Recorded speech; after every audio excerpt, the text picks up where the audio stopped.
Olá pessoal, hoje eu quero falar um pouquinho com vocês aí sobre equação do segundo grau. Vou mostrar algumas coisas e vou aí desafiar vocês para algum exercício.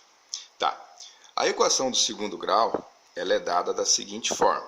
É ax ao quadrado mais bx mais c igual a zero. Isso aqui é o que determina a equação, a igualdade. Tá? Então a equação sempre vai ter uma igualdade. Tá.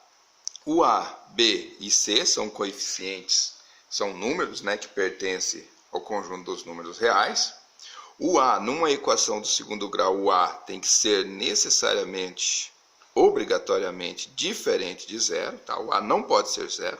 O B ou o C aqui até pode ser zero.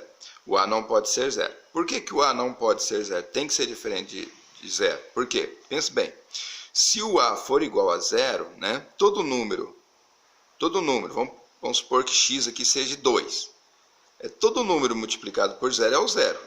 Então, se você pegar 0 vezes x ou vezes 2, você elimina essa parte aqui, que vai ser o próprio zero. Tá? Então, sendo o próprio zero, o que você vai ter? Você vai eliminar essa parte, né, desse primeiro coeficiente, elimina, e você vai ficar só com esse aqui, ó. Só que essa parte aqui, ela não é uma equação do segundo grau, ela se torna uma equação do primeiro grau. Por isso que o A tem que ser diferente do zero. Então essa é a primeira regrinha, né?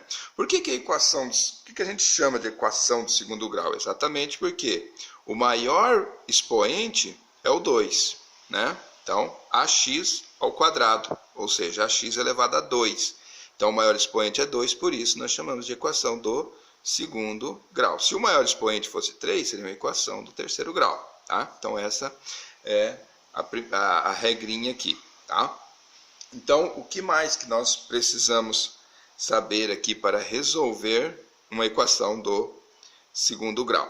Aqui, você vai ter duas raízes. O que é raiz, professor? Quando a gente diz raiz da equação do segundo grau. A raiz da equação do segundo grau você vai encontrar através de fórmula de Bhaskara, é claro, aqui no caso. O que ela faz? Quando você achar essas raízes, que vai ser o valor de x, são duas, né? Porque a equação do segundo grau são duas raízes. Vai ser um número que você vai substituir no lugar de x aqui. Você vai substituir no lugar de x, e quando você fizer a operação vai ser igual a zero. Ou seja, ela vai zerar, vai ser números que vai zerar a equação. Então, por isso que nós dizemos que é uma equação do segundo grau. Né? Ou seja, raízes, ela vai zerar a equação aqui. Quando você achou o x, substituiu aqui no lugar de x, ela vai dar zero. Tá? Geralmente são duas.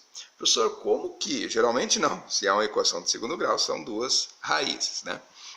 Professor, mas como que eu faço para encontrar? Aí nós temos que lembrar da fórmula de Bhaskara, a famosa fórmula de Bhaskara, né? Como que é dada a fórmula de Bhaskara? A fórmula de Bhaskara é dada por x igual a menos b mais ou menos raiz de delta dividido por 2 vezes a. Né?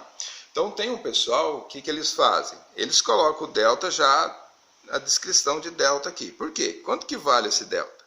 Esse delta ele é encontrado por delta igual a b ao quadrado menos 4 vezes a vezes o c. Né? Então esse delta é dado assim. Tem gente que já pega essa expressão aqui, ó, e coloca dentro da raiz.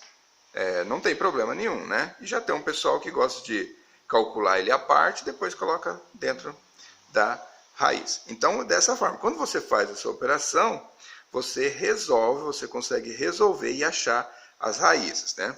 Lembrando que aqui você vai encontrar duas raízes. Claro, vai ter umas regras aí, já eu vou falar sobre elas, sobre o delta, né?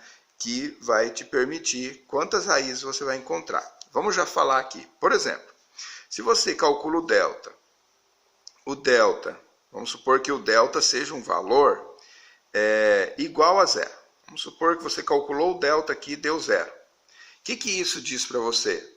Que a minha equação vai ter duas raízes, tá?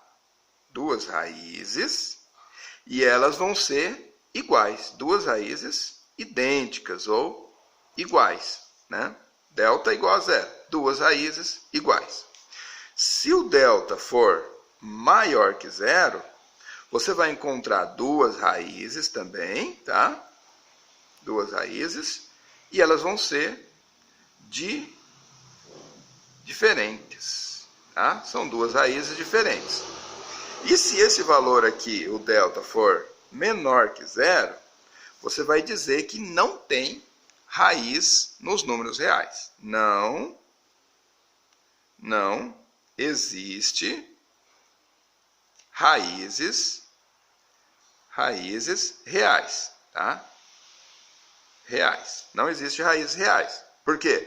Porque se você tem um delta menor que zero, negativo, você vai tirar a raiz de um número negativo? Não é possível. Dentro do conjunto dos números reais, não é possível tirar a raiz de um número negativo. Então aqui você vai dizer que não existe raízes reais. Beleza, gente, essa parte? Tá. Então, lembra que você sempre vai encontrar dois valores. Então você vai ter que calcular o x1, né, que é o primeiro valor, e... Opa, tem muito aqui. Vamos chegar mais para cá. E x2, que é o segundo valor. O x1 você calcula assim, menos b, mais a raiz de delta, dividido por 2 vezes a, né? Para o positivo. Agora você vai calcular para o negativo. Menos b, né? Menos b, menos a raiz do delta, que você vai encontrar, dividido por 2 vezes o a, né? Observe que você vai encontrar duas raízes. Se o delta for zero, você vai encontrar duas, mas elas vão ser iguais. Se o delta for maior que zero, vai encontrar duas raízes diferentes. Se o delta for menor que zero, não existe raízes reais, ou seja, você não consegue tirar a raiz de um número negativo. Beleza? Eu acho que com essa parte aí, a gente já consegue fazer alguma coisa. Deixa eu deixar aqui um exercício, depois eu resolvo e mostro para vocês como que vamos resolver ele, tá? Olha só, vou deixar um desafio aqui, ó. 3x ao quadrado menos 7x, né, mais 4 igual a zero, tá? Então, isso aqui é uma equação do segundo grau. Lembre que, quem é o a aqui? Né? Ó, olha aqui em cima, ó, ax quadrado. Quem está multiplicando x quadrado é o a. Quem é o b? Quem é o b aqui? Quem está multiplicando o x é o b. Então, é o menos 7. E quem é o c? É o valor independente aqui. Então, o c... Opa, coloquei errado aqui, ó. Esse aqui é o b, tá? É o b. O b é o menos 7, tá? Desculpa aí, mas corrija aí para vocês. Então, o b é o menos 7. E quem é o c? É o 4. Então, aqui é o c. Então, você vai pegar o 3, o menos 7 e o 4 e vai substituir na fórmula de Bhaskara. Resolva aí, pessoal. Eu vou resolver num outro vídeo, senão esse vídeo fica muito longo. Vou resolver no outro vídeo e vamos ver aí quem vai acertar. Resolvam e depois eu resolvo e coloco aí para vocês a resolução do exercício. Vamos achar as raízes, né? Lembra que as raízes eu vou achar dois valores de x, que eu vou substituir aqui, vou somar e vai ser igual a zero. Beleza? Um abraço a todos e que Deus abençoe a todos nós. Valeu. Tchau.